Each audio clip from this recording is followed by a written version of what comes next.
Hello friends, welcome back to Jyoti study material. मैं हूं ज्योति मिश्रा। आज का जो हमारा टॉपिक है वो है प्रकृतिवाद। प्रकृतिवाद से जो भी क्वेश्चन पूछा गया है मैंने इस वीडियो में कवर किया हुआ है। ये बीएड फर्स्ट ईयर के ज्ञान एवं पाठ्यक्रम का टॉपिक है, लेकिन अगर आप लोग एजुकेशन से या दर्शन शास्त्र से पढ़ रहे हैं तो भी आपको ये टॉपिक देखने को मिलेगा। इसमें से जो क्वेश्चन पूछा जाता है वो होता है प्रकृतिवाद का क्या अर्थ है, प्रकृतिवाद ने आधुनिक शिक्षा को किस प्रकार प्रभावित किया, या फिर इसकी विशेषताएं। ये सभी पूछा ही जाता है, हर बार पूछा गया है। मैंने अनसॉल्व उठा के देखा तो ये क्वेश्चन हर बार पूछा ही गया है इसमें से। तो चलिए शुरू करते हैं। प्रकृतिवाद पाश्चात्य दर्शन की प्राचीनतम विचारधारा है, यानी जो प्रकृतिवाद है वो वेस्टर्न कल्चर पर आधारित है। प्रकृतिवाद वैज्ञानिक विचारधारा पर आधारित है। ये किसी भी अंधविश्वास को नहीं मानती है, ये फैक्ट देखती है। यह विचारधारा भौतिक ब्रह्मांड में आस्था रखती है। यह प्रकृति को सर्वोत्तम सत्ता और अध्यात्म को कोई महत्व नहीं देती। मतलब इस विचारधारा के अनुसार जो प्रकृति है वही सब कुछ है, आत्मा परमात्मा ऐसा कुछ भी नहीं है। इस विचारधारा का मानना है कि प्रत्येक वस्तु प्रकृति से ही जन्म लेती है और फिर उसी में ही नष्ट हो जाती है या विलीन हो जाती है। प्रकृतिवाद एक अत्यंत प्राचीन विचारधारा है। इसमें मनुष्य का निर्माण प्राकृतिक तत्वों द्वारा माना गया है। बहुत ही फेमस लाइन है, छित जल पावक गगन समीरा पंच तत्व मिल बना शरीरा। ये जो लाइन है ये प्रकृतिवाद से ही प्रभावित है। प्रकृतिवाद में इन्हीं 5 तत्वों से मानव का शरीर निर्माण बताया गया है।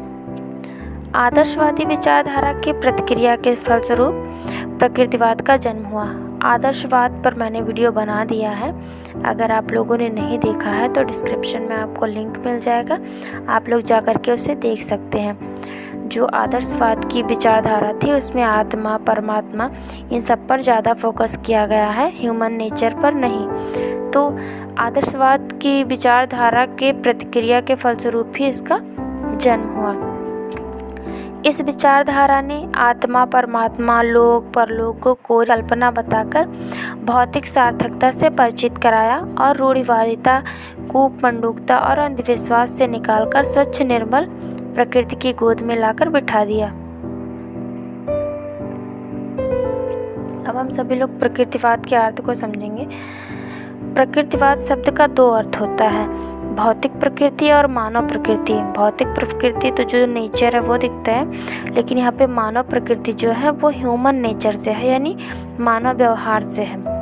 प्रकृतिवादी सिद्धांत में भौतिक प्रकृति को सहवस्तु माना गया है। सहवस्तु का मतलब यहाँ है रियलिटी, सच्चाई जो है।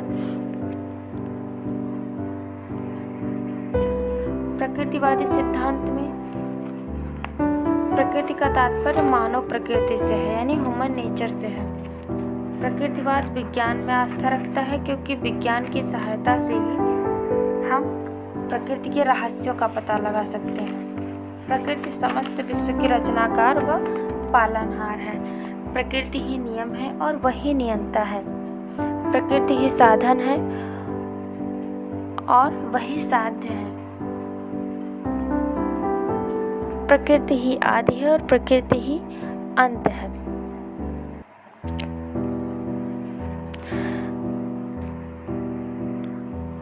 प्रकृतिवाद की परिभाषाओं को हम लोग पढ़ेंगे। थॉमस और लैंग के अनुसार प्रकृतिवाद आदर्शवाद के विपरीत मन को पदार्थ के अधीन मानता है और यह विश्वास करता है कि अंतिम वास्तविकता भौतिक है, आध्यात्मिक नहीं। पैरी के अनुसार प्रकृतिवाद विज्ञान नहीं है, वरन विज्ञान के बारे में दावा है। अधिक स्पष्ट रूप में यह इस बात का दावा है कि वैज्ञानिक ज्ञान अंतिम है, जिसमें विज्ञान से बाहर या दार्शनिक ज्ञान का कोई स्थान नहीं है।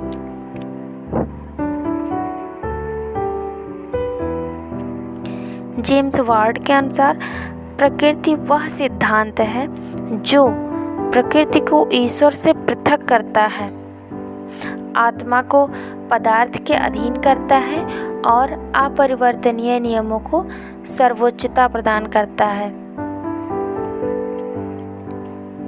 हॉकिंग के अनुसार प्रकृतिवाद तत्वमीमांसा का वह रूप है जो प्रकृति को पूर्ण वास्तविकता मानता है, अर्थात यह प्राकृतिक या दूसरे जगत को अपने क्षेत्र से बाहर रखता है।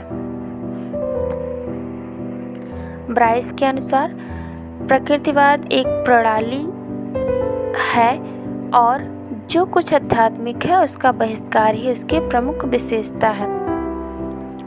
इसमें जो भी बताया गया है सिर्फ ह्यूमन नेचर और नेचर को यानी प्रकृति को बताया गया है। जो अध्यात्म है, पूजा प्रतिष्ठा, इन सब पे कोई ध्यान नहीं दिया गया है। प्रकृतिवाद के जो समर्थक हैं उनको देखेंगे, अरस्तु, Comte, Hobbes, Bacon, Darwin, Lamarck, Huxley, Herbert Spencer आदि। इसमें और भी समर्थक हैं, ज़्यादा हो जाती वीडियो इसीलिए मैंने सिर्फ थोड़ा सा लिखा है। वैसे ये नोट्स है, अगर आप सभी लोग इससे नोट्स बनाना चाहते हैं तो आप लोग बना सकते हैं कि क्वेश्चन का आंसर कैसे लिखना है, इससे आप लोग सीख सकते हैं।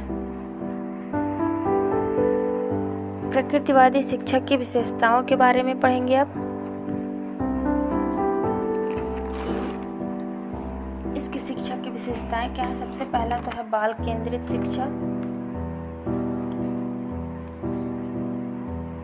बाल केंद्रित शिक्षा का अर्थ है इसमें बालक को ही केंद्र माना जाता है। सर्वप्रथम प्रयोग जॉन एडम्स ने किया था इस पर। बालक को ही केंद्र माना और फिर प्राकृतिक शक्तियों के विकास पर बल दिया। दूसरा है प्रकृति का अनुसरण। शिक्षा में प्रकृतिवाद का सबसे महत्वपूर्ण सूत्र कामेनियस ने प्रदान किया। प्रकृति का अनुसरण करो, ये कामेनियस ने ही कहा था। प्रकृतिवादियों का विश्वास है कि बालक का स्वाभाविक विकास केवल प्रकृति का अनुसरण ही हो सकता है।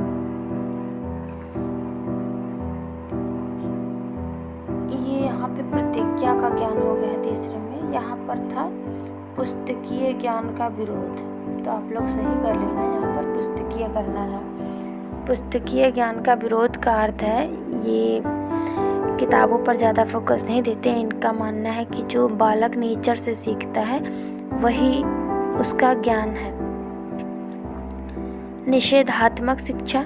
निषेधात्मक शिक्षा के अंतर्गत सत्य की शिक्षा ना देकर असत्य से बचने का प्रयास किया जाता है।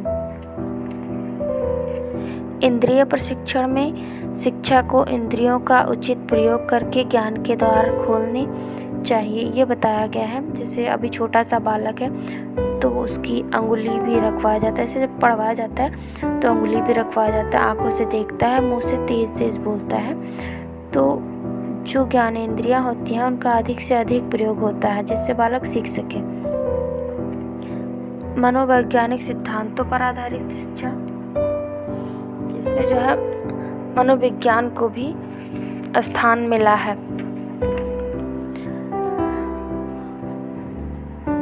फिर है बालक की स्वतंत्रता। बालक की शिक्षा में हस्तक्षेप ना करके उसकी स्वतंत्रता देकर शिक्षा ग्रहण करने देना चाहिए। प्रगतिशीलता। इस विचारधारा के अनुसार जिस प्रकार बालक का शारीरिक विकास आयु के साथ साथ होता है उसी प्रकार शिक्षा को भी धीरे धीरे प्रगति देनी चाहिए। सह शिक्षा पर बल। बालक बालिकाओं को अलग अलग ना करके एक ही साथ शिक्षा देनी चाहिए। सामाजिक न्याय की भावना। सामाजिक न्याय की भावना से अर्थ है कि बालक को सही गलत की बतानी चाहिए कि हाँ क्या सही है और क्या गलत है, जिससे बालक न्याय कर सके या निर्णय ले सके। थैंक यू फ्रेंड्स, आज के लिए बस इतना ही। ये वीडियो अगर आप लोगों को हेल्पफुल लगी तो वीडियो को लाइक ज़रूर करें, हमारे चैनल को सब्सक्राइब करें।